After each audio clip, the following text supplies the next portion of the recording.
Bismillahirrahmanirrahim. Assalamualaikum warahmatullahi wabarakatuh. Alhamdulillahi wassalatu wassalamu ala rasulillah wa ala alihi wa sahbihi wa mawalah ma ba'd. Ayyuhal akhwatul akhwat, hadirin jamaah semua yang dirahmati Allah azza wajal. Alhamdulillah kembali Allah Subhanahu wa taala memberikan kita taufiknya. Pada hari ini kita berkumpul kembali untuk melanjutkan kajian rutin kita, dan semoga Allah Subhanahu wa taala memasukkan apa yang kita laksanakan hari ini ke dalam amal soleh, dan terutama di hari ini, hari-hari yang mulia tentunya, hari 10 awal Dzulhijjah. Dan sekali lagi kita berdoa kepada Allah, semoga Allah memberikan kita taufik untuk memaksimalkan hari-hari ini dalam ketaatan dan juga untuk beribadah, beramal soleh sebagai bekal tentunya dalam kita nantinya menghadap Allah Subhanahu wa taala.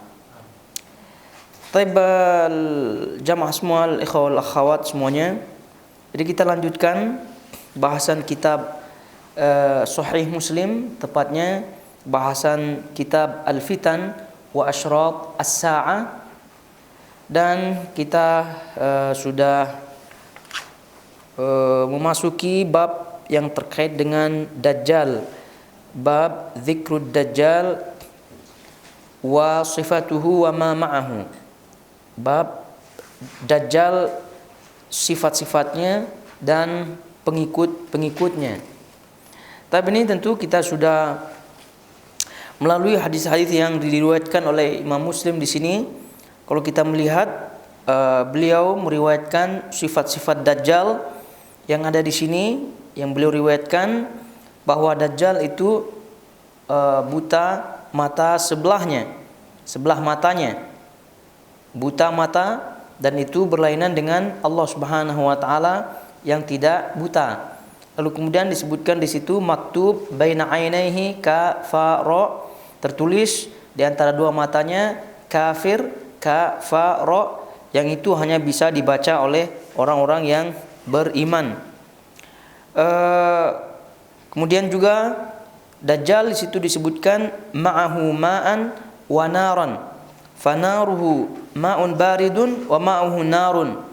Jadi Dajjal juga memiliki, disebut di situ, air dan api. Fanaruhu ma'un, tapi apinya itu adalah air yang dingin, dan airnya itu adalah api yang membinasakan. Dan ini tentunya kekuasaan yang Allah Subhanahu wa taala berikan kepada Dajjal untuk tentunya menjadi ujian bagi orang-orang pada waktu itu.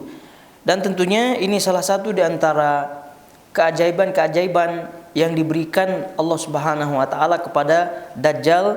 Dan tentu apabila kita membaca nanti riwayat-riwayat yang ada, itu masih ada keajaiban-keajaiban lainnya yang dimiliki oleh Dajjal, yang tentunya atas izin Allah Subhanahu wa taala. Dan untuk difahami bahwasanya Allah Subhanahu wa taala memberikan keajaiban tersebut sebagaimana yang disebutkan oleh para ulama, di antaranya adalah Al-Imam Al-Khattabi rahimahullahu taala, dan juga Syekh Utsaimin dan juga yang lainnya, bahwa keajaiban-keajaiban yang diberikan oleh Allah Subhanahu wa taala kepada Dajjal ini tentu untuk ujian kepada manusia. Dan sebagai ujian kepada manusia, maka Allah Subhanahu wa taala atas kehendaknya itu memberikan kekuasaan tersebut kepada Dajjal. Jadi karena ada orang yang bertanya tentunya, atau sebagian orang bertanya, bagaimana mungkin Allah Subhanahu wa taala memberikan kekuasaan kepada Dajjal atau memberikan izin kepada Dajjal untuk melakukan ini dan itu dengan keajaiban-keajaiban yang luar biasa tadi, membawa api, membawa air, bahkan surga dan neraka. Itu bagaimana mungkin Allah Subhanahu wa taala memberikan itu semua kepada Dajjal? Maka jawabannya seperti tadi. Jadi kalau terkait dengan ibtila, terkait dengan ujian-ujian, maka Allah Subhanahu wa taala memberikannya itu, memberikan. Ya untuk apa? Untuk membedakan antara mana yang beriman, mana yang tidak beriman. Sebagaimana halnya syaitanir rajim, sebagaimana halnya syaitan juga Allah Subhanahu wa taala berikan dia keajaiban-keajaiban. Ya contoh iblis ya hidup sampai zaman kita sekarang, kemudian memiliki kekuatan-kekuatan, kekuasaan-kekuasaan yang itu kita tidak miliki. Ya contohnya mereka melihat kita tidak melihat mereka, dan yang lain-lain daripada keajaiban-keajaiban yang mana itu diberikan oleh Allah Subhanahu wa taala sebagai ujian bagi manusia, untuk jelas manusia mana satu manusia yang beriman, mana satu manusia yang tidak beriman. Begitu juga dengan perkara Dajjal ini. Jadi sekali lagi pertanyaan yang tadi jawabannya adalah karena ini adalah bentuknya ujian, maka Allah Subhanahu wa taala sekali lagi memberikan izin, memberikan kekuasaan kepada yang dikehendakinya Rabbul Alamin, dalam hal ini Dajjal, sekali lagi sebagai bentuk ujian,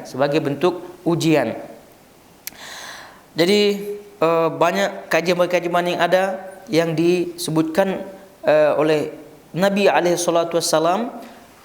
Kemudian juga hadis-hadis tentang Dajjal ini itu karena hadisnya banyak sekali, kemudian tentunya akan diriwayatkan dari generasi ke generasi sampai akhir nanti generasi yang menjumpai Dajjal itu pun akan mengingat hadis-hadis Nabi SAW ini. Dan ini tentu pentingnya ilmu, pentingnya iman.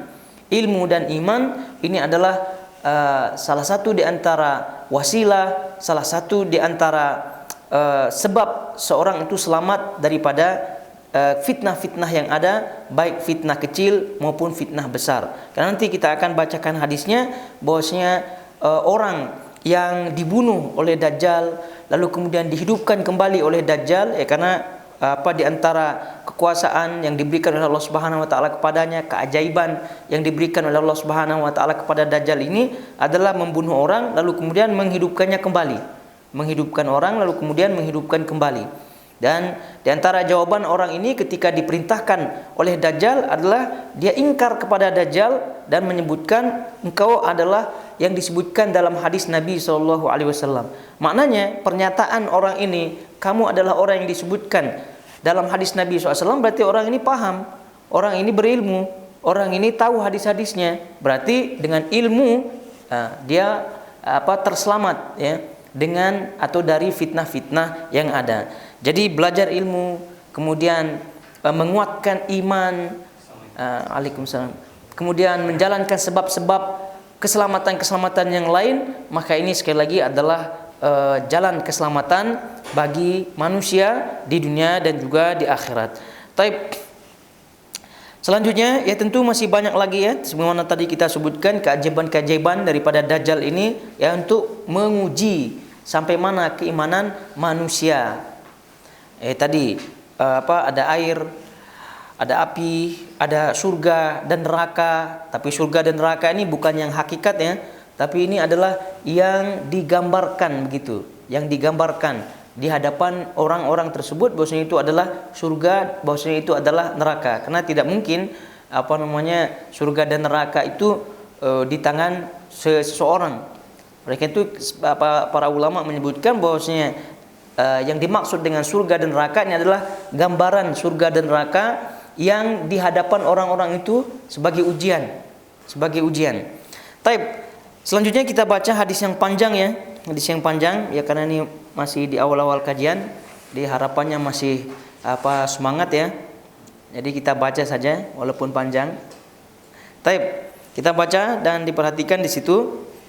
Wa qala haddatsana Abu Khaythamah زهير بن حرب قال حدثنا الوليد بن مسلم قال حدثني عبد الرحمن بن يزيد بن جابر قال حدثني يحيى بن جابر الطائي قاضي حمص قال حدثني عبد الرحمن بن جبير عن أبيه جبير بن نفير الحضرمي عليكم السلام أنه سمع النواس بن سمعان الكلابي وحدثني محمد بن مهران الرازي واللفظ له قال حدثنا الوليد بن مسلم قال حدثنا عبد الرحمن بن يزيد بن جابر عن يحيى بن جابر الطائي عن عبد الرحمن بن جبير بن نفير عن أبيه جبير بن نفير عن النواس بن سمعان قال ذكر رسول الله صلى الله عليه وسلم الدجال ذات غداة فخفض فيه ورقع حتى ظنناه في طائفة النخل فلما رحنا إليه عرف ذلك فينا فقال ما شأنكم قلنا يا رسول الله ذكرت الدجال غداة فخفضت فيه ورفعت حتى ظنناه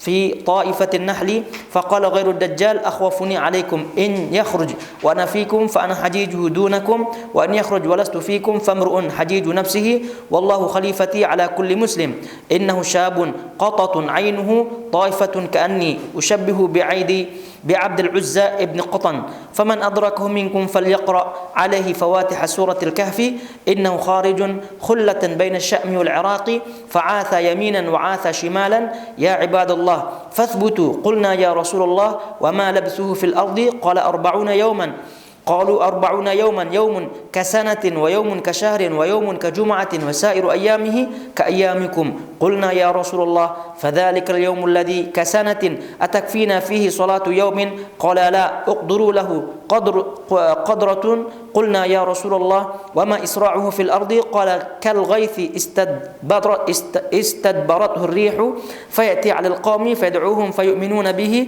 ويستجيبون له فيأمر السماء فتمطر والأرض فتنبت فتروح عليهم سائرحتهم أطول ما كانت ذرا وأسبغه ضروعا وأمدوا خواصر ثم يأتي القوم فيدعوهم فيردون عليه قوله فينصرف عنهم فيصبحون مملحين ليس بأيديهم شيء من أموالهم ويمر بالخربة فيقول لها أخرجي كنوزك فتتبعه كنوزها كيعاسي بالنحل ثم يدعو رجلا ممتلئا شبابا فيضربه بالسيف فيقطعه جزلتين رمية الغرض ثم يدعوه فيقبل ويتهلل وجهه يضحك فبينما هو كذلك إذ بعث الله المسيح ابن مريم فينزل عند المنارة البيضاء شرقية دمشق بين مهر وديتين واضعا كفيه على أجنحة ملكين إذا طأطأ رأسه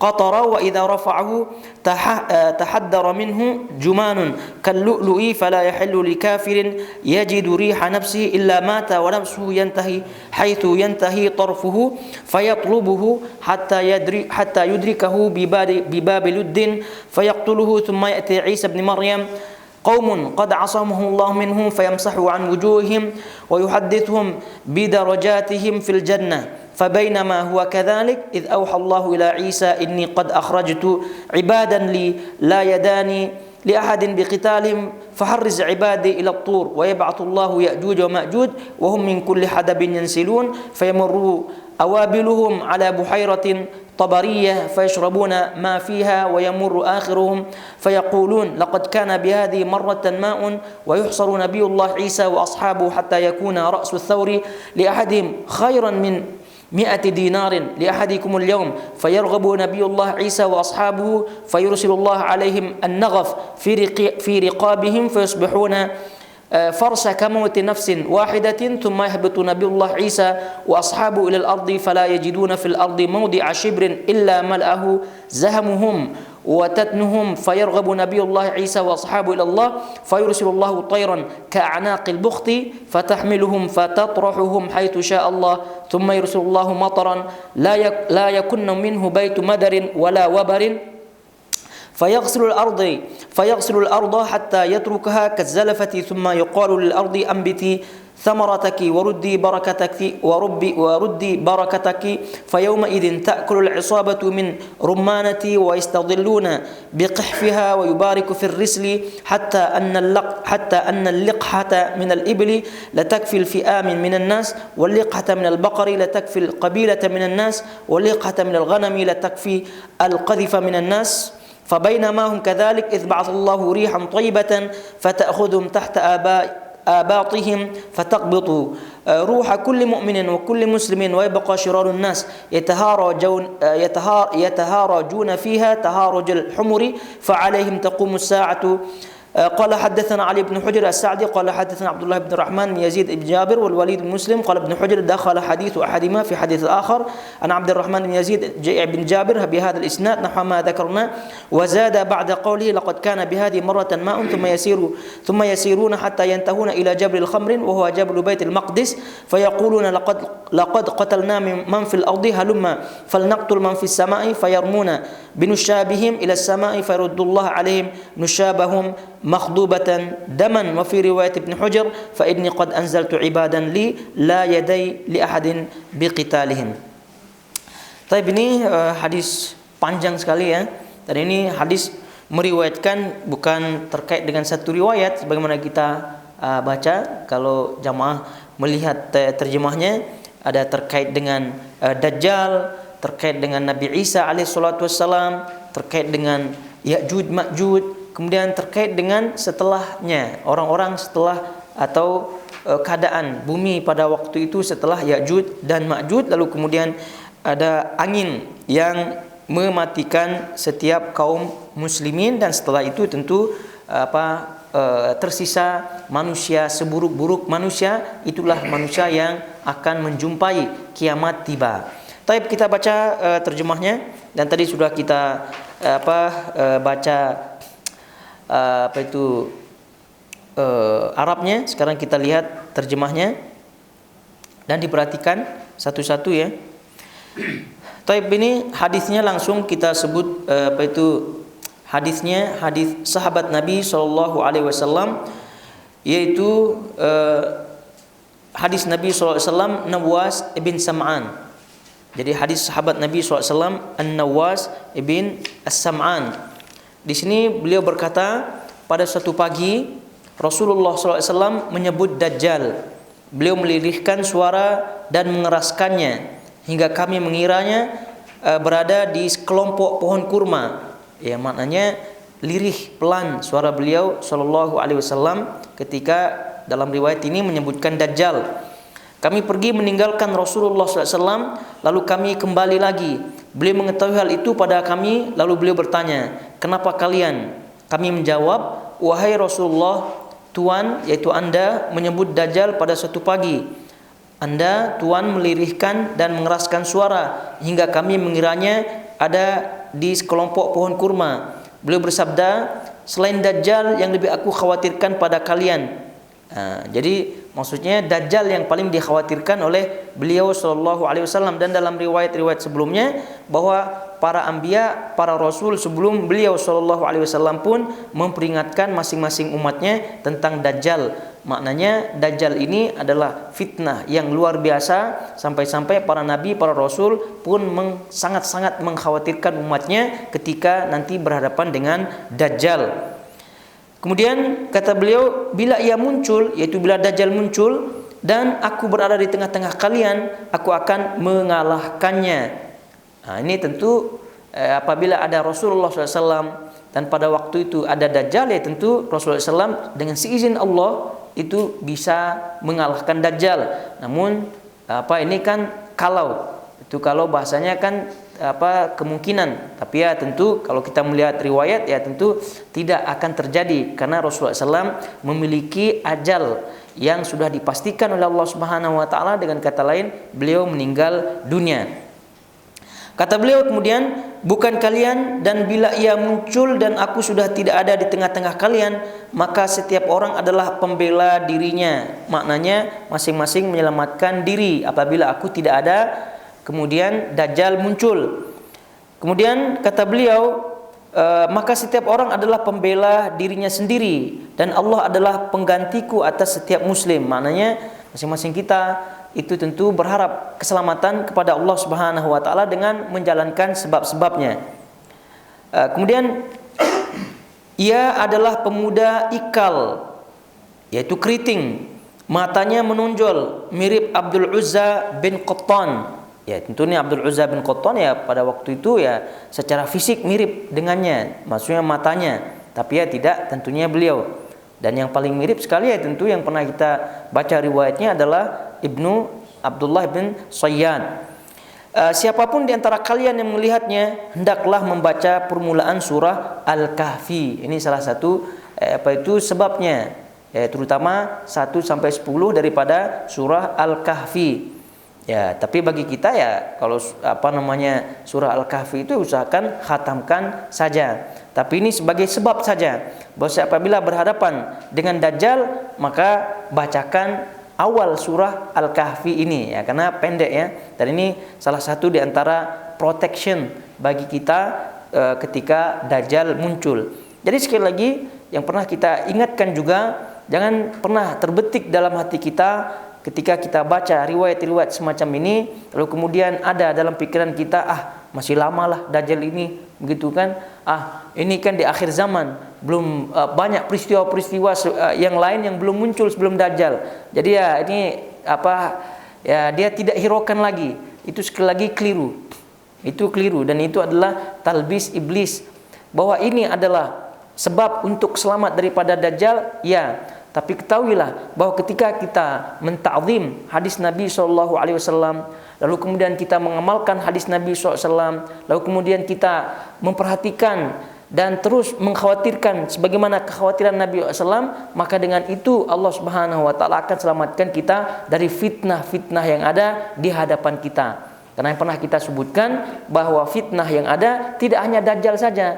Jangan tunggu Dajjal. Sekarang kita ini di hadapan kita pun sangat banyak sekali fitnah-fitnah yang ada, yang sering kita sebutkan. Ini handphone pun fitnah juga, hiburan-hiburan di sekeliling kita pun fitnah juga. Belum lagi jenis-jenis manusianya, laki, perempuan sudah tingkah lakunya sudah kadang-kadang di luar nalar, di luar akal pikiran begitu.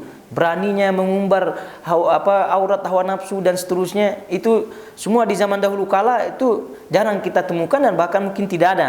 Tapi di zaman kita sudah ada. Mana itu adalah fitnah yang sangat-sangat menyambar. Jadi oleh karena itu membaca riwayat-riwayat seperti ini itu menta'zim hadis Nabi SAW, kemudian khawatir sebagaimana kekhawatiran Nabi SAW, maka ini adalah jalan seseorang untuk selamat dengan izin Allah Subhanahu wa taala dari berbagai macam fitnah yang menyambar. Kemudian kata beliau sallallahu alaihi wasallam, siapapun di antara kalian yang melihatnya hendaklah membaca permulaan surah Al-Kahfi. Ia muncul, beliau mengkhabarkan, ia muncul di antara Syam dan Irak, lalu banyak membuat kerusakan di kanan dan kiri. Wahai hamba Allah, teguhlah kalian. Ini ada kabar daripada Rasulullah SAW bahwa Dajjal ini akan muncul antara wilayah daerah Syam dan Irak. Tapi tepatnya wallahu alam, karena ini wilayah luas ya. Syam dan Irak ini wilayahnya sangat luas sekali.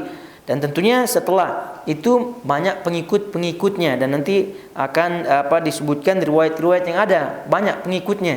Di antara riwayat yang ada pengikutnya adalah orang-orang Yahudi. Di antara pengikutnya yang banyak juga adalah wanita. Di antara pengikutnya juga Arab-Arab yang jahil, A'rabi, Arab-Arab yang jahil. Nah, itu mereka mengikutinya. Juga kalau kita melihat riwayat-riwayat yang ada, yang mengikutinya adalah kaum Khawarij. Juga riwayat-riwayat yang ada juga menyebutkan yang mengikutinya adalah orang yang berpemahaman Qadariyah. Ini kalau kita melihat kelompok-kelompok orang yang mengikuti Dajjal ini adalah orang-orang yang jahil pada hakikatnya. Orang yang jahil pada hakikatnya, yang tertipu dengan keajaiban-keajaiban yang dikeluarkan oleh Dajjal. Yang tertipu sekali lagi oleh keajaiban-keajaiban keajaiban-keajaiban daripada Dajjal ini. Dan kita kalau Yahudi, ya tentu karena memang Yahudi tidak setuju dengan orang Kristen dengan orang Muslim. Karena sebagaimana kita ketahui bahwa ketika perang melawan suatu kelompok yang pernah kita sebutkan sebelum terjadinya perang Malhamah Al-Kubra, itu kan kaum muslimin dan kaum Masihi memiliki musuh. Tapi tidak disebutkan musuhnya yang mana satu, tapi yang jelas mereka bersatu pada waktu itu. Dan masing-masing daripada Islam dan Kristen atau Al-Masih itu masing-masing menunggu Isa alaihissalatu wassalam, turunnya Isa alaihissalatu wassalam. Ya, tapi iktikat penungguannya, maksud menunggunya itu kan lain-lain. Ya, kalau Islam ya tentu menunggu Nabi Isa alaihissalam turun, itu karena memang kebenaran daripada hadis Nabi SAW yang akan turun nanti di akhir zaman. Lalu kemudian untuk membunuh Dajjal. Ya, tapi kalau Kristen ya tentu mereka etikatnya karena memang Isa alaihissalam ini adalah Tuhan bagi mereka. Nah, untuk Yahudi itu memang dia tidak setuju dengan Isa alaihissalam sehingga mereka mengikuti mengikuti Dajjal ini. Lalu kemudian dengan keajaiban-keajaiban yang ada yang pernah kita sebutkan, orang-orang yang jahil kemudian selalu mengikuti perasaan dan seterusnya banyak mengikuti Dajjal ini. Tadi kita sebutkan perempuan, kaum wanita, kaum jahil daripada orang Arab Al-Arabi, orang Arab Badui. Lalu kemudian tadi kita sebutkan Khawarij dan juga Qadariyah, ini semua adalah pada hakikatnya kejahilan yang membuat mereka tertipu dengan Dajjal seperti ini. Kita kembali, kemudian kami bertanya, ini Nawas bin As-Sam'an dengan sahabat-sahabat pada waktu itu bertanya, berapa lama ia tinggal di bumi, yaitu Dajjal, berapa lama Dajjal tinggal di bumi? Rasulullah SAW menjawab 40 hari. Ini sudah jelas ya. Jadi ini lafaz-lafaz yang ada ini itu difahami dengan zohirnya, difahami secara zohirnya. 40 hari, 40 hari, 40 hari. Jangan pula ditakwil dengan macam-macam waktu dan seterusnya. 40 hari, karena ini sangat jelas sekali lafaz Nabi SAW. 40 hari. Satu hari seperti setahun. Satu hari seperti setahun. Kemudian satu hari berikutnya seperti sebulan. Satu hari berikutnya seperti satu pekan, satu minggu. Dan kemudian hari-hari lainnya seperti hari-hari kalian, hari-hari biasa. Yang mananya ya panjang. Jangankan 40 hari biasa, ya sebulan lebih sedikit ya. Dengan keajaiban-keajaiban yang dimiliki, itu sudah pasti banyak orang yang tertipu ya.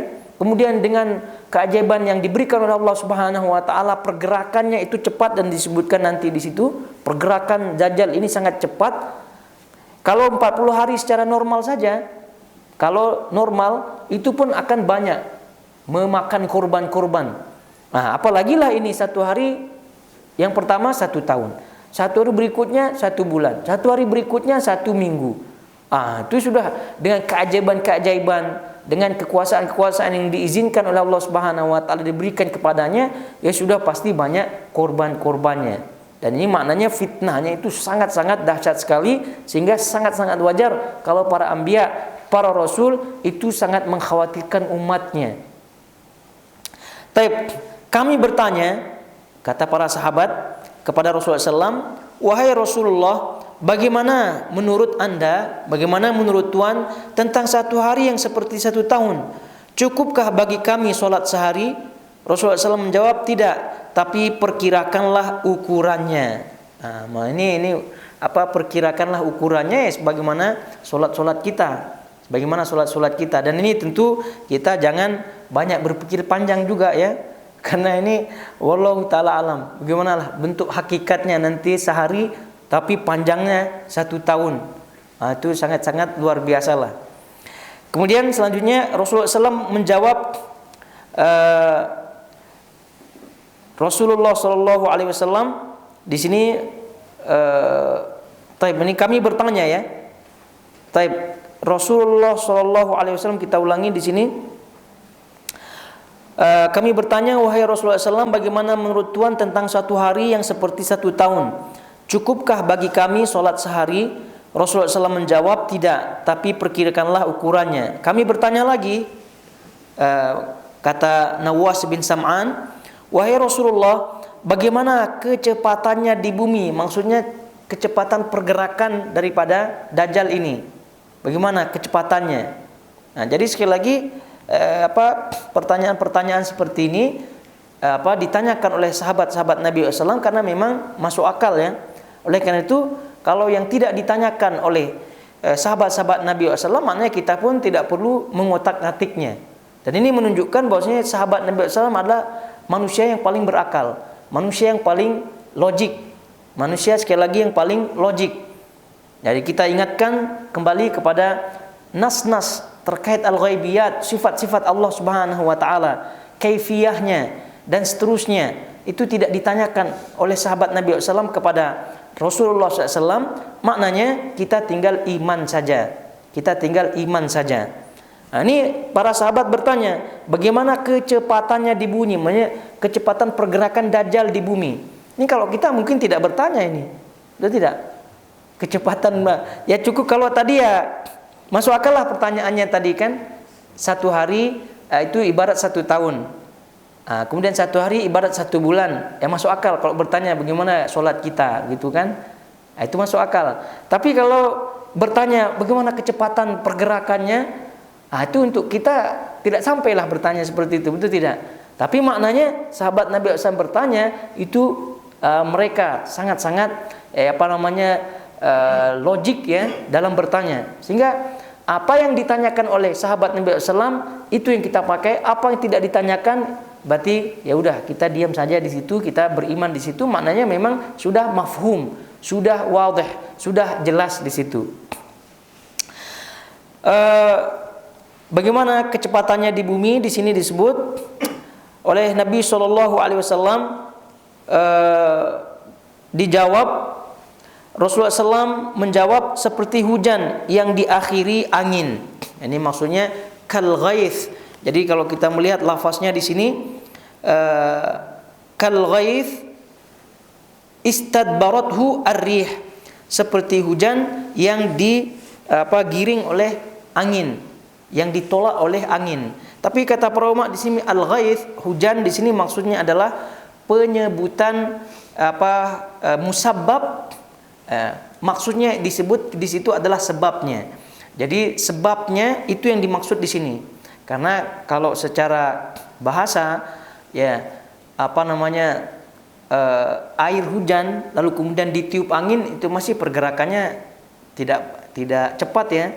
Sebab itulah para ulama dalam syarah hadis ini disebut ghaith, hujan di sini maksudnya adalah awan. Ghaith di sini maksudnya adalah awan. Jadi kenapa disebut hujan? Karena biasa di antara uslub, di antara gaya bahasa Arab itu disebut musabbab. Disebut musabbab tapi yang dimaksudnya adalah sebabnya. Jadi yang menyebabkan di antara sebab turunnya hujan adalah awan, itu tidak. Maka disebutkan berarti hujan di sini adalah musabbab. Yang disebabkan maksudnya natijahnya, hasilnya, itu tidak. Penyebabnya adalah awan. Nah, itu di antara gaya bahasa Arab. Jadi karena itu para pensyarah hadis ini menyatakan bahwa yang dimaksud di sini adalah sebabnya. Sebab turunnya hujan atau sebab adanya hujan adalah awan. Maka yang dimaksud di sini adalah kecepatan pergerakan daripada Dajjal itu ibarat awan yang ditiup oleh angin. Itu dia. Jadi kalau awan ditiup oleh angin itu cepat dia. Dia cepat karena yang namanya awan kan dia ringan kan, ringan. Maka ditiup oleh angin itu cepat. Jadi oleh karena itu gerakan Dajjal dalam bergerak antara satu tempat ke tempat yang lain, itulah dia gerakannya, cepatnya sedemikian rupa. Jadi dengan waktu yang demikian panjang yang diberikan oleh Allah Subhanahu wa taala, dengan kekuasaan juga diberikan oleh Allah Subhanahu wa taala, kecepatan gerakan-gerakan yang ada, dengan juga keajaiban-keajaiban yang nanti kita baca dalam riwayat ini, maka tentu sangat-sangat banyak korbannya. Maka tentu fitnahnya itu sangat-sangat dikhawatirkan. Begitu. Taib. Seperti hujan yang diakhiri angin, maksudnya tadi kita sebutkan seperti awan yang ditiup oleh angin, gerakannya maknanya cepat. Ia mendatangi kaum dan menyeru mereka. Mereka menerimanya. Mereka untuk kaum tersebut yang didatangi menerimanya. Kenapa? Karena jahil, tidak ada ilmu dan juga imannya kurang. Ia memerintahkan langit agar menurunkan hujan. Ini di antara keajaiban-keajaiban Dajjal. Menurunkan hujan, memerintahkan pohon untuk berbuah, gitu. Kemudian menjadikan hewan itu banyak susunya, menjadikan hewan itu kurus dan seterusnya. Jadi itu keajaiban yang sangat-sangat luar biasa. Ini bukan sulap, bukan sihir ya, tapi ini memang kenyataan. Jadi sekali lagi ini adalah kenyataan, bukan sulap, bukan sihir. Ini kenyataan dan ini adalah kekuasaan yang diberikan Allah Subhanahu wa taala kepada Dajjal. Namun lagi-lagi kita ingatkan, kalau ada yang bertanya seperti sebagian pertanyaan yang tadi di awal kita sebutkan, kenapa pula Allah izinkan ini? Jawabannya adalah ini karena adalah bentuk ujian. Bentuk ujian. Jadi kalau bentuk ujian, maka sah-sah saja Allah Subhanahu wa taala memberikan sesuatu kekuasaan kepada orang untuk menguji orang lain. Sebagaimana halnya iblis itu diberikan kekuasaan oleh Allah Subhanahu wa taala yang tidak dimiliki oleh manusia untuk tentunya ujian bagi manusia tersebut. Jadi jangan sakit-sakitkan kepala untuk memikirkan kenapa ya Allah kasih Dajjal. Coba Allah jangan kasih Dajjal itu kekuasaan, kan aman, tentram bumi. Itu akal-akal yang menyesatkan dirinya sendiri. Walhasil dia ujung-ujungnya terfitnah, menjadi korban daripada fitnah tersebut. Itu dia. Kemudian ini diantaranya keajaiban Dajjal disebut di sini, yaitu Dajjal memerintahkan langit agar menurunkan hujan. Maka sebab itulah tidak heran kaum-kaum yang didatangi itu melihat keajaiban seperti itu ya ikut. Karena memang ini bukan trik sulap, bukan sihir, itu memang fakta.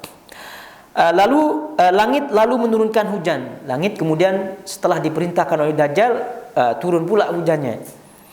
Ia memerintahkan bumi agar mengeluarkan tumbuh-tumbuhan. Itu tadi. Jadi pohon-pohon yang tidak ada buahnya gitu kan, itu berbuah. Ini jangankan orang awam ya, kita saja kalau datang di tempat kita lalu kemudian melakukan hal-hal demikian, itu kemungkinan besar ya, kalau tidak karena perlindungan Allah Subhanahu wa taala, kita pun akan terjerumus ke dalam tipu dayanya. Kemudian yaitu Dajjal memerintahkan bumi agar mengeluarkan tumbuh-tumbuhan, bumi lalu kemudian mengeluarkan tumbuh-tumbuhan. Kemudian binatang ternak mereka pergi dengan punuk yang panjang, lambung yang lebar dan kantong susu yang berisi, lalu kehancuran datang, kemudian ia berkata padanya. Jadi maksudnya apa? Lembu-lembu atau ternak-ternak tadi yang kurus itu boleh gemuk, susunya banyak. Begitu juga sebaliknya, yang gemuk, yang gemuk itu boleh menjadi kurus. Ya, jadi tentu yang ditunjukkan kurus-kurusnya itu apabila si Dajjal ini tidak diikuti. Nah, jadi kalau tidak diikuti, jadi akhirnya konsekuensinya kata dia ternak-ternaknya menjadi kurus kembali, dan itu terjadi. Kemudian lalu kehancuran datang, lalu ia berkata kepadanya.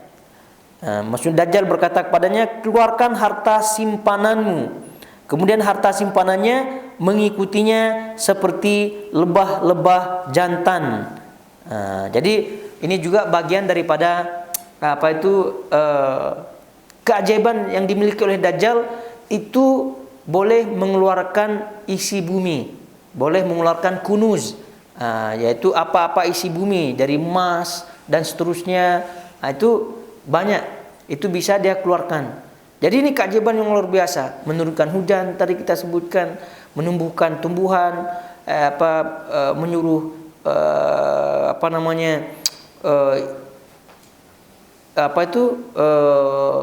awan untuk menurunkan hujan dan seterusnya daripada keajaiban-keajaiban yang ada. Dan tadi kita sebutkan mengeluarkan hasil bumi daripada emas dan seterusnya. Itu juga bagian daripada keajaiban Dajjal ini. Dan sebagaimana yang disebut oleh Syekhul Islam Ibnu Taimiyah rahimahullahu taala dalam penjelasannya, jadi Dajjal itu keluar, dan pada waktu itu manusia itu banyak musibah-musibah yang dirasakan oleh manusia pada waktu itu. Jadi kehadiran Dajjal kemudian dengan keadaan manusia pada waktu itu sangat-sangat memungkinkan orang-orang untuk mengikuti Dajjal. Ya, dengan keadaan yang fakir, miskin, kemudian banyak ujian-ujian yang ada dalam kehidupan mereka pada waktu itu, lalu kemudian muncul Dajjal dengan keajaiban-keajaiban yang dimilikinya, ya ini lebih memungkinkan untuk menjadikan pengikut atau menjadikan manusia pada waktu itu tertipu, terfitnah dan menjadi korban. Nah, kemudian disebut di situ, kemudian ia memanggil seorang pemuda belia. Ia menebasnya dengan pedang, lalu memutuskan menjadi 2 bagian, kemudian memanggilnya. Ia datang memanggut-manggutkan wajahnya seraya tertawa. Saat itu ya seperti itu, tiba-tiba Isa putra Maryam turun di sebelah timur Damaskus di Menara Putih dengan mengenakan 2 baju berwantik za'faron, seraya meletakkan kedua tangannya di atas sayap 2 malaikat. Ini tentu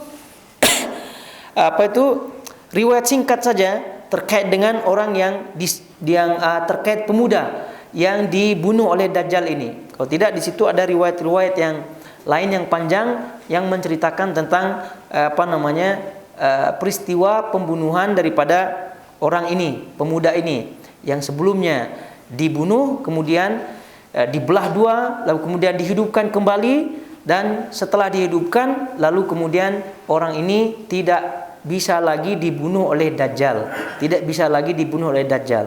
Dan pemuda inilah yang kata Nabi SAW itu adalah sebaik-baik yang paling utama di antara golongan-golongan orang syuhada, orang-orang yang mati syahid. Yang paling utama adalah pemuda ini, karena dia berhadapan dengan Dajjal. Dan ini tentu keajaiban juga yang ada pada waktu itu, di mana Dajjal diberikan kekuasaan oleh Allah Subhanahu wa taala untuk membunuh, lalu kemudian menghidupkan kembali, lalu kemudian dia tidak bisa kembali mematikan orang itu. Nah, ini menunjukkan kekuasaan Allah Subhanahu wa taala. Bagaimanapun kekuasaan makhluk, maka di atasnya ada kekuasaan Al-Khaliq, yaitu Allah Subhanahu wa taala. Kemudian di situ tiba-tiba Isa Ibni Maryam turun di sebelah timur Damaskus. Nah, ini berarti terkait dengan riwayat Isa alaihi salatu wassalam. Ya, karena memang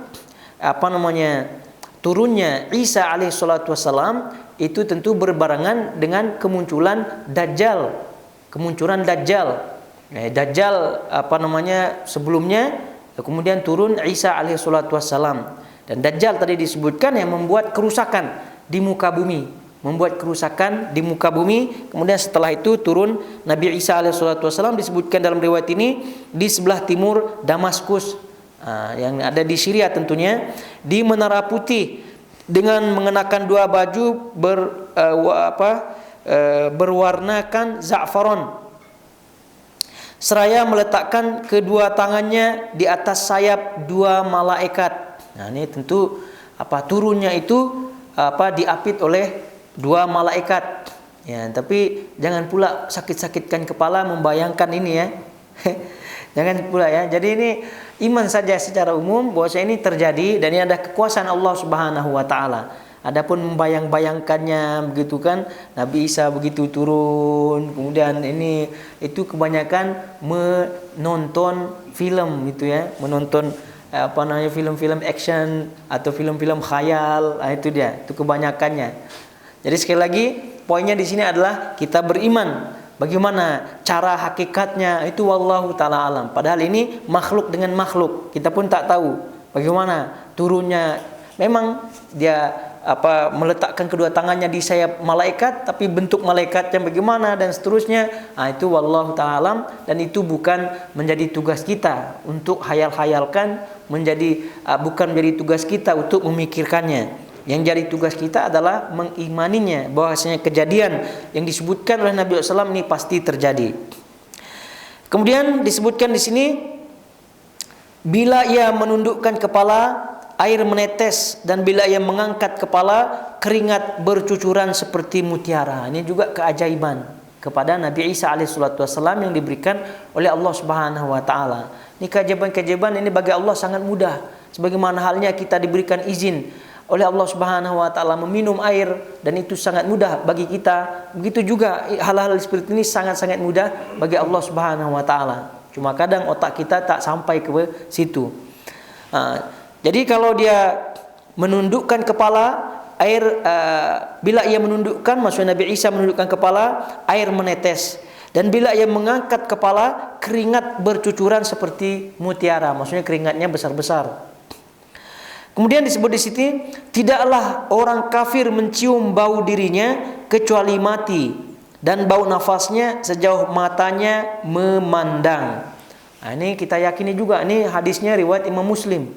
Ya, kalau hadisnya tidak sahih atau meragukan mungkin saja, atau bahkan riwayat yang tak jelas, ya mungkin saja kita ragukan. Tapi ini adalah riwayat Imam Muslim. Bayangkan keajaiban yang luar biasa yang diberikan oleh Allah Subhanahu wa taala kepada Nabi Isa alaihissalatu wassalam. Tidaklah orang kafir mencium bau dirinya, bau diri Nabi Isa, bau tubuhnya kecuali mati. Dan bau nafasnya sejauh mata memandang.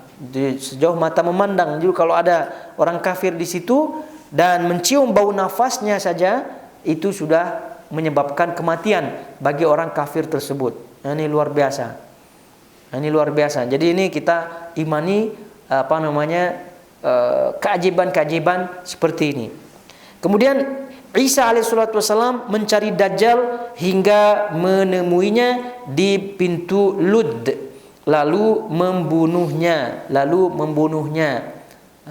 Ini riwayat singkatnya ya tentunya ya, bahwa Nabi Isa alaihissalatu wassalam ya, setelah kita tahu riwayatnya yang ada, setelah perang besar, lalu kemudian kaum muslimin menaklukkan kota Konstantinopel, lalu kemudian di situ mereka dibohongi oleh setan bahwa Dajjal sudah turun, kemudian mereka balik ke rumahnya masing-masing. Nah, tapi setelah sampai ke Damaskus, mereka menjumpai Nabi Isa alaihissalatu wassalam, dan ringkasnya Dajjal itu dengan pasukan-pasukannya, atau Yahudi dengan pasukan-pasukannya mengikuti Dajjal di situ. Lalu kemudian singkatnya dicarilah oleh Nabi Isa alaihissalatu wassalam, dan kemudian sampailah di pintu Lut ini. Kemudian ia mengusap wajah-wajah mereka dan menceritakan tingkatan-tingkatan mereka di surga. Saat mereka seperti itu, Allah mewahyukan kepadanya. Nah, ini kepada Nabi alaihissalatu wassalam di sini tentunya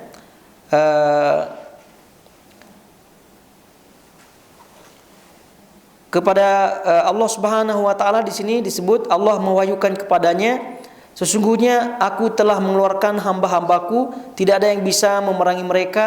Karena itu giringlah hamba-hambaku ke Tur. Allah mengirim Ya'juj dan Ma'juj dari segala penjuru mereka datang dengan cepat. Nah, dan ini tentu yang pernah kita baca riwayatnya, setelah Dajjal dibunuh maka muncullah Ya'juj dan Ma'juj ini dengan segala keajaiban juga yang terjadi pada waktu itu. Dan kalau Nabi Isa alaihissalatu wassalam diberikan kekuasaan untuk membunuh Dajjal, namun beliau tidak diberikan kekuasaan untuk menghancurkan Ya'juj dan Ma'juj. Lagi-lagi ini memberikan kita faidah bahwa Allah Subhanahu wa taala tidak memberikan kekuasaan penuh kepada makhluknya.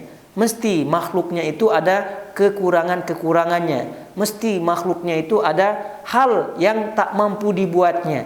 Dajjal contohnya, kalau kita lihat kekuasaannya seperti tadi, itu seolah-olah semua boleh dibuatnya, kekuasaannya menyeluruh. Tapi rupa-rupanya, contohnya tadi anak muda yang dibunuhnya kemudian hidup kembali, terus ujung-ujungnya tidak bisa kembali dibunuh.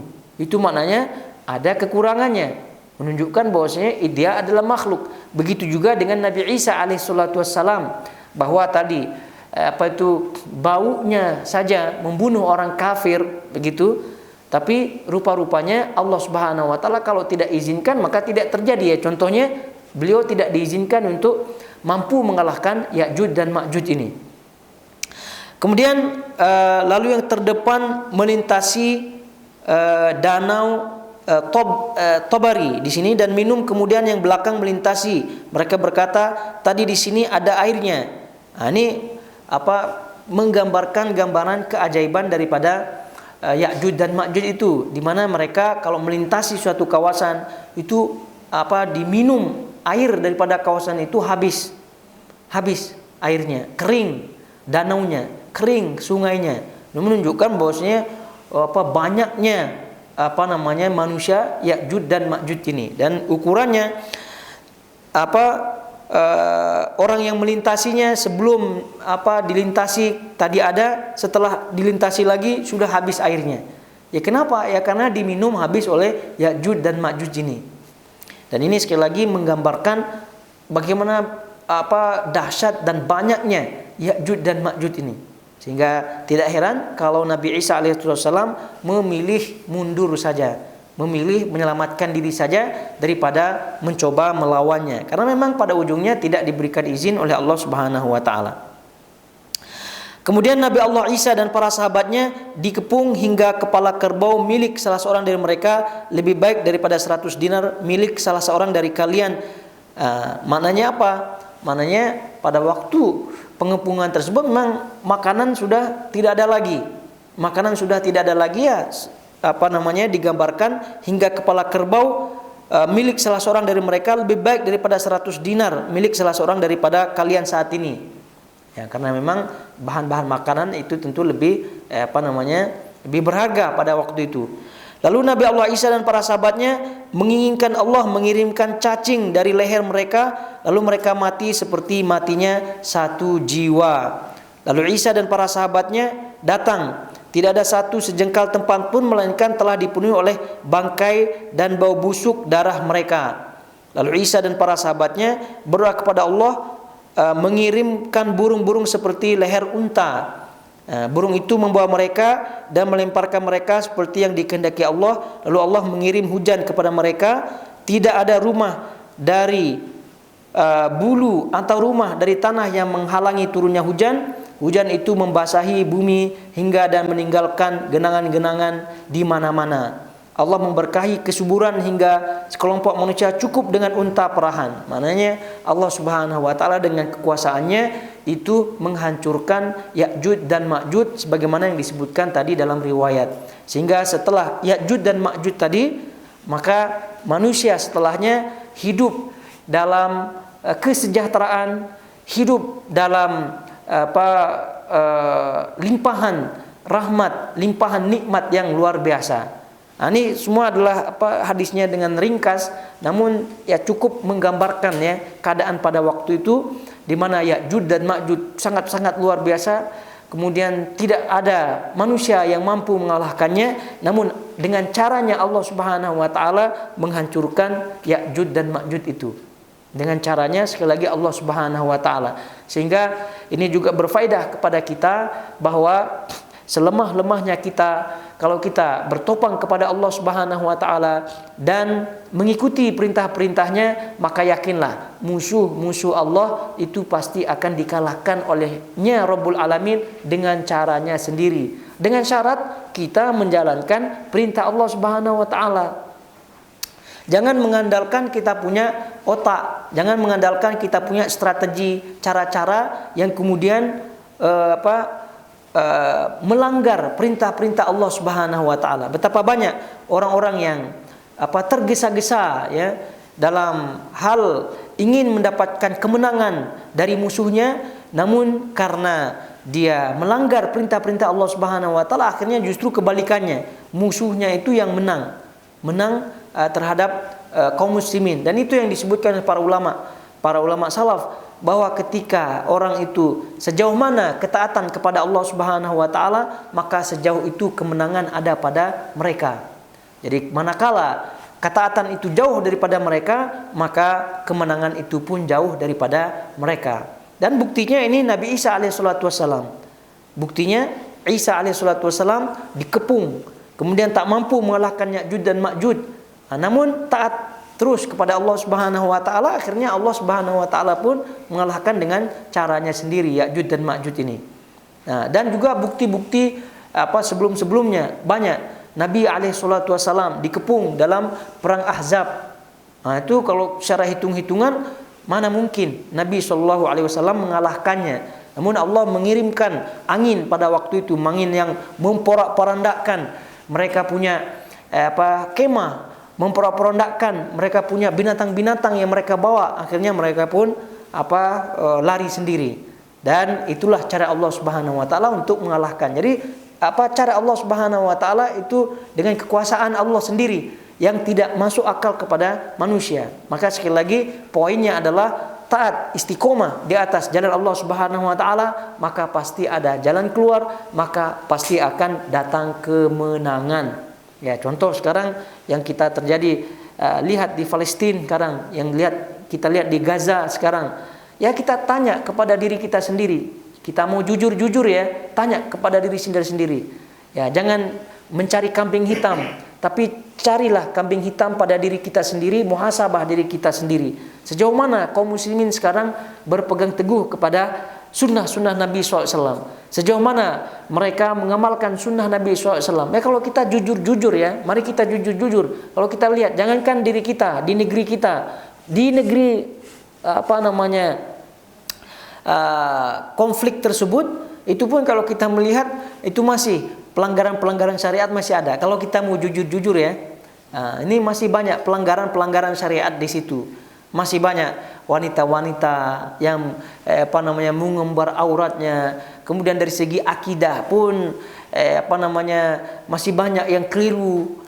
Masih banyak. Kalau kita mau jujur-jujur dari segi akidah, dari segi muamalah, dari segi ibadah zohir, itu banyak pelanggaran-pelanggaran yang ada. Kalau kita mau jujur. Jadi dengan kejujuran itu kita pun akan berkata pada diri sendiri, maka wajar Allah Subhanahu wa taala belum memberikan kemenangan.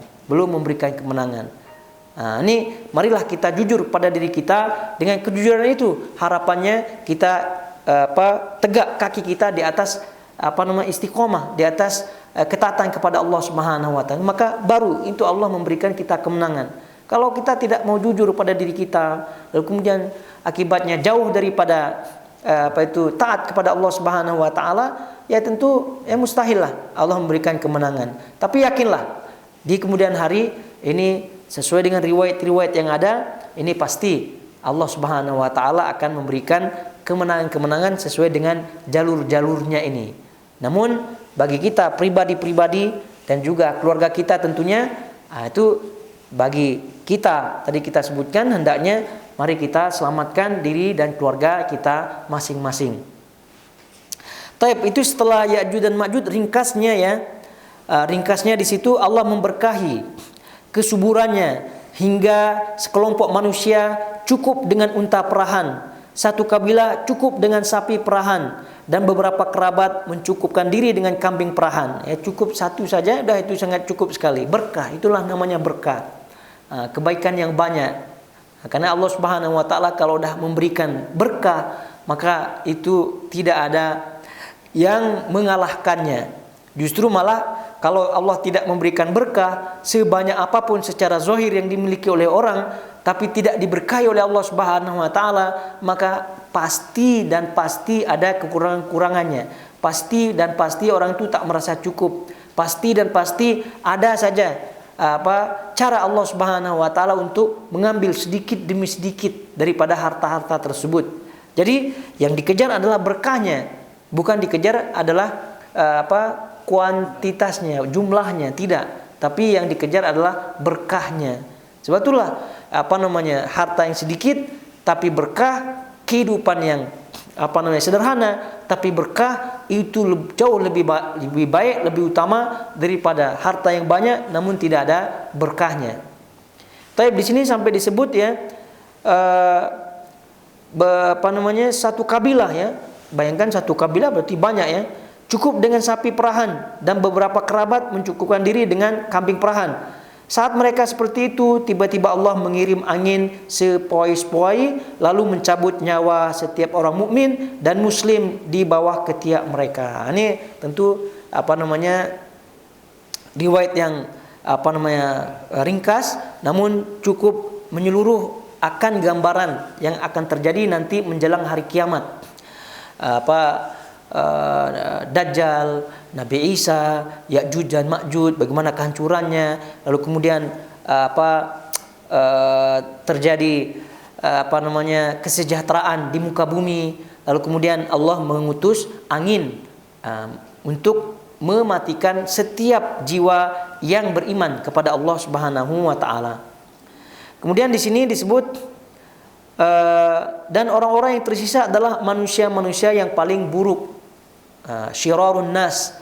Dan ini dah kita juga baca dalam riwayat yang lain, di antara makhluk yang buruk adalah itu melihat tegaknya kiamat, dan juga di antara makhluk yang buruk, manusia yang buruk adalah menjadikan kubur-kubur sebagai tempat ibadah yang pernah kita sebutkan. Taib, di sini disebut ya, dan orang yang tersisa adalah manusia-manusia yang buruk. Mereka melakukan hubungan badan secara terang-terangan seperti keledai kawin. Ini tentu fitnah yang luar biasa. Namun lagi-lagi kalau kita melihat fenomena di akhir zaman yang kita lihat ya, ini pun sudah ada sekarang ini, berhubungan badan secara terang-terangan seperti keledai kawin, seperti hewan. Memang seperti hewan. Dan ini kalau kita melihat fenomena-fenomena seperti ini kita dengar dan seterusnya, itu ada terjadi di belahan bumi, di barat sana, atau mungkin di Nusantara kita, begitu kan, banyak perzinahan-perzinahan yang terang-terang benderang. Dan ini hati-hati tentunya, bahwa tatkala ini sudah marak, sudah banyak terjadi, maka tunggulah azab Allah Subhanahu wa taala. Dan itu maknanya memang betul-betul itu di akhir zaman. Dan seburuk-buruk manusia yang tersisa tadi itu melakukan maksiat secara terang-terangan, maksiat yang keji, dan mereka seperti hewan seperti ini ya. Maka atas mereka itulah kiamat terjadi. Kiamat itu terjadi kepada mereka-mereka yang tadi syirarun nas, seburuk-buruk manusia. Kemudian selanjutnya adalah tambahan riwayat telah menceritakan kepada kami sampai akhirnya di situ disebut Yazid bin Jabir dengan sanad ini seperti yang telah kami sebutkan, tapi yang menambahkan setelah sabda beliau Nabi SAW, tadi di sini ada airnya. Maksudnya ini tambahan riwayat terkait dengan kabar tentang Dajjal, kabar tentang Ya'juj dan Ma'juj. Tadi di sini ada airnya. Mereka berjalan hingga sampai gunung Khamar, gunung Baitul Maqdis. Mereka berkata, kita telah membunuh orang-orang yang ada di bumi. Ayo kita bunuh yang ada di langit. Mereka pun melesakkan panah mereka ke langit, lalu Allah membalikkan panah mereka bermerah darah. Ini maksudnya kesombongan-kesombongan daripada Ya'juj dan Ma'juj itu. Bahwasanya dia telah menghancurkan manusia di muka bumi, mengeringkan airnya, dan tidak ada yang mampu mengalahkan makhluk yang ada di bumi. Lalu mereka berniat untuk mengalahkan makhluk yang ada di langit pula. Seperti itu. Ini namanya kesombongan yang luar biasa. Namun apa yang terjadi seperti ini, panah-panahnya dikembalikan, lalu Allah mengembalikan panah mereka bermerah darah.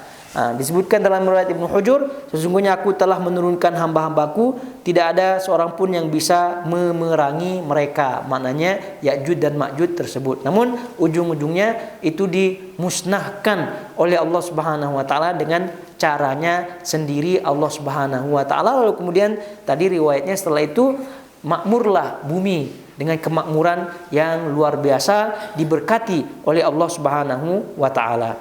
Jadi ayyuhal ikhwatul akhwat, jamaah semua hadirin yang dirahmati Allah Subhanahu wa taala.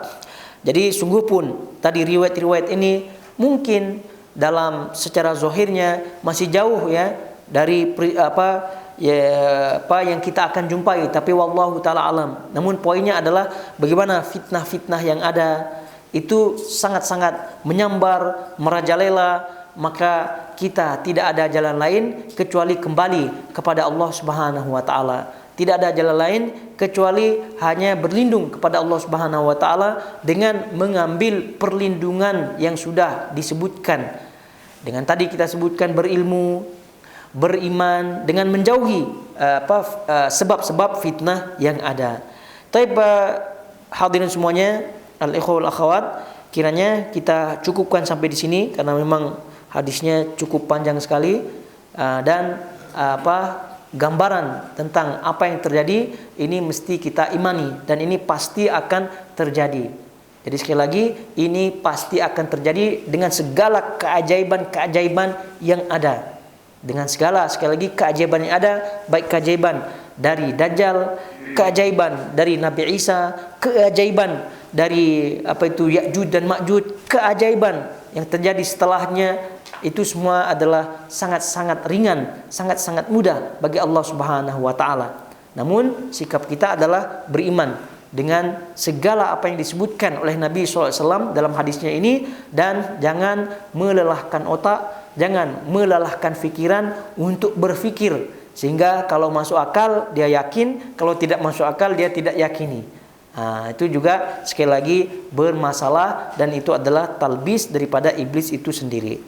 Taib, kita cukupkan sampai di sini, dan insyaallah kita akan lanjutkan pada pertemuan-pertemuan berikutnya dengan bab-bab berikutnya yang disebutkan oleh Al-Imam Imam Muslim dan juga Imam Nawawi rahimahullahu taala dalam kitab Al-Fitan wa Ashrad As-Sa'ah ini. Wa sallallahu ala nabiyyina Muhammad wa ala alihi wasallam. Subhanakallahumma wa bihamdik asyhadu an la ilaha illa anta astaghfiruka wa atubu ilaik. Wassalamu alaikum warahmatullahi wabarakatuh.